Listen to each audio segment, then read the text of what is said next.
mengambil ilmu dari Talut, dan Talut dia merupakan keponakan Labid ibnul Al-A'sam. Dan Labid seorang Yahudi yang menyihir Nabi Muhammad sallallahu alaihi wasallam.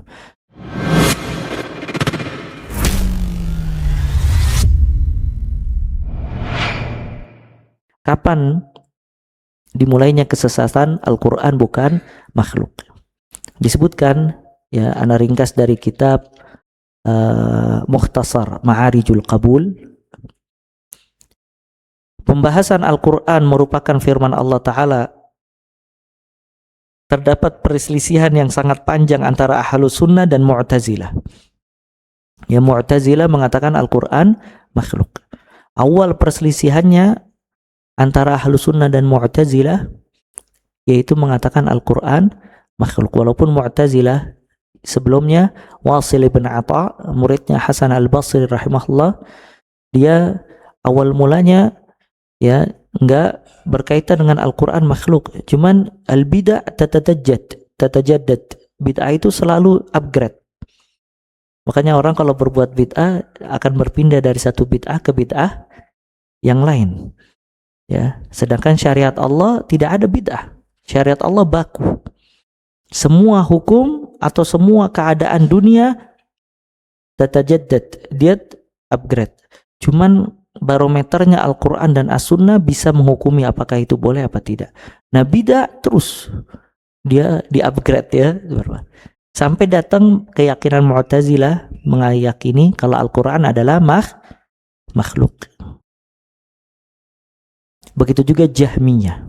Mu'tazilah dan Jahmiyah mengatakan Al-Quran makhluk.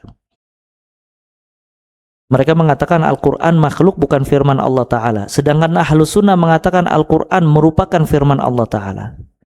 Bid'ah ini, Al-Quran makhluk bukan firman Allah, pertama kali dipopulerkan oleh Ja'ad ibn Dirham. Jadi yang pertama kali mempopulerkan Al-Quran bukan makhluk, Al-Quran makhluk, itu namanya Ja'ad ibn Dirham. Ja'ad ibn Dirham, dia memiliki pemikiran-pemikiran sesat yang banyak. Dia mengatakan bahwa di langit tidak ada Tuhan. Dia mengatakan Fir'aun tidak diazab. Dia mengatakan Allah tidak menjadikan Ibrahim Khalil, kekasih. Dan dia mengatakan adanya pencipta yaitu Allah Ta'ala. Ini perkataan siapa? Ja'ad ibn Dirham. Ini karena Al-Quran makhluk, dia mengatakan di langit tidak ada Tuhan. Fir'aun udah jelas. Kata Allah Azza wa Jal, adkhilu ala fir'auna asyaddal azab. Masukkan Fir'aun ke azab yang pedih di akhirat. Dia mengatakan Fir'aun tidak diazab. Allah mengatakan wattakhadallahu Ibrahim khalila. Allah menjadikan Ibrahim kekasih, Khalil. Dia mengatakan Allah tidak menjadikan Ibrahim Khalil. Ini pemikiran kufur. Ja'ad ibn Dirham. Cuman Ja'ad ibn Dirham usianya tidak panjang. Ya. Dia menghilang atau dibunuh. Subhanallah, dia memiliki murid, Ja'ad ibn Dirham, yang lebih menyebarluaskan pemikirannya. Namanya Jaham ibn Safwan. Ya, Jaham ibn Safwan. Nah, maka Jaham ibn Safwan mengadopsi pemikiran Ja'ad ibn Dirham, menyebarluaskan lagi. Ya. Dan Ja'ad ibn Dirham, dia mengambil ilmu dari Bayan ibn Sam'an.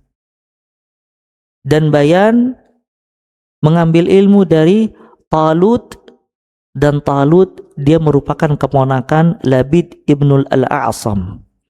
Dan Labid seorang Yahudi yang menyihir Nabi Muhammad sallallahu alaihi wasallam. Jadi ini sanad orang-orang sesat. Antum lihat, ya, turun temurun sesat sanad ya. Dari Labid ibn Al-A'sam, Yahudi yang menyihir Nabi sallallahu alaihi wasallam, mempunyai keponakan namanya Talut. Kemudian Talut mengajarkan ilmu kepada Ja'ad ibn Dirham, dan Ja'ad ibn Dirham ya memiliki murid namanya Jaham ibn Safwan. Jaham ibn Safwan yang menyebarluaskan ilmu sesat tadi. Makanya Jahmiyah nisbat kepada Jaham ibn Safwan. Yang pertama kali memiliki pemahaman Jahmiyah itu Jaham ibn Safwan. Ujungnya ilmunya dari siapa? Yahudi yang menyihir Nabi Shallallahu Alaihi Wasallam.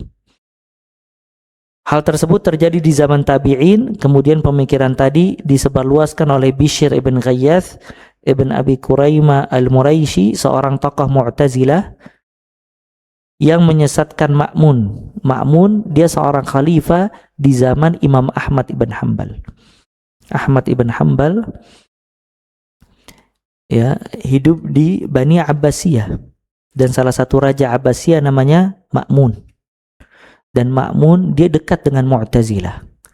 Maka ketika itu Ma'mun mewajibkan semua rakyatnya mengatakan Al-Quran makhluk.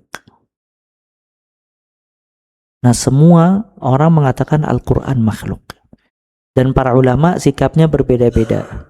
Di antara ulama yang kuat untuk tetap menyatakan Al-Quran bukan makhluk, Al-Quran firman Allah Azza wa Jal, sampai sekarang pemikiran itu terpatahkan dengan ulama ini, yaitu Imam Ahmad ibn Hanbal rahimahullah.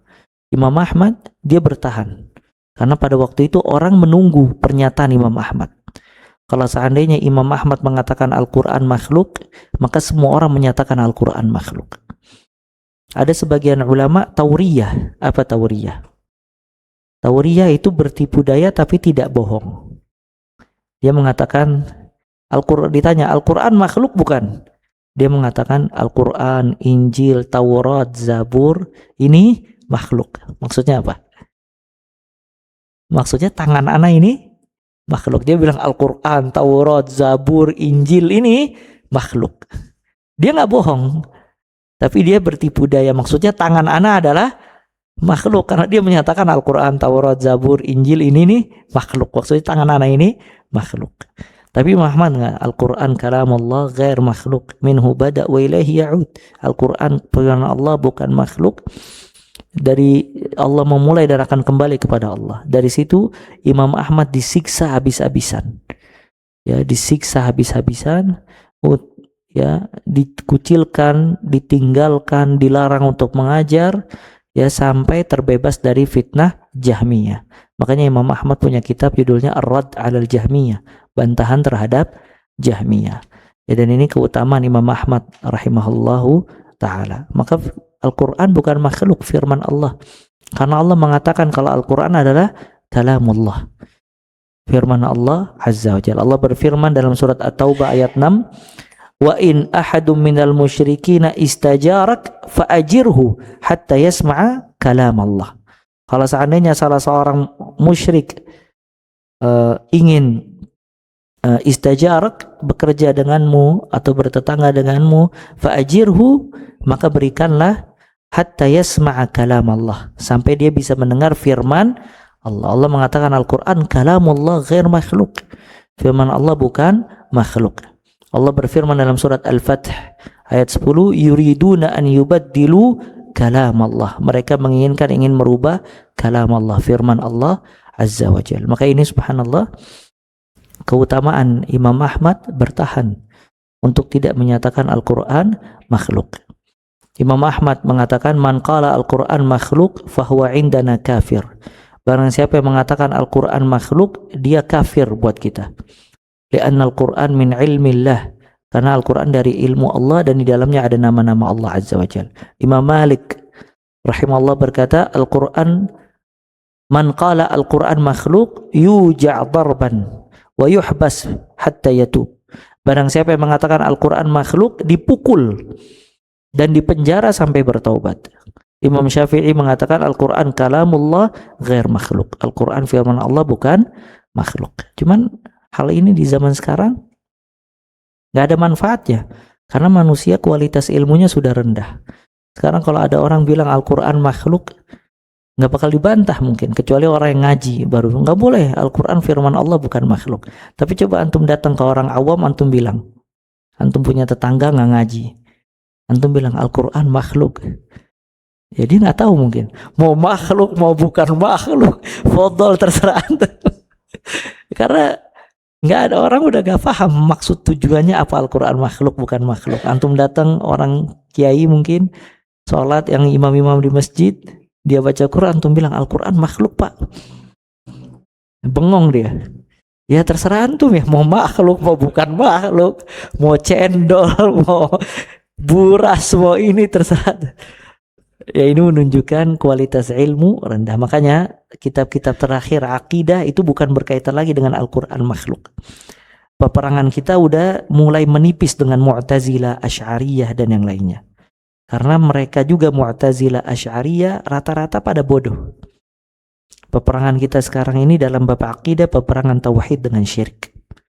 Makanya kitab-kitab terakhir akidah itu banyaknya membahas tauhid dan syirik, sunnah dan bidah. Ya karena itu udah jelas-jelas ya di depan kita kesyirikan yang mungkin dikerjakan oleh kaum muslimin pada saat ini.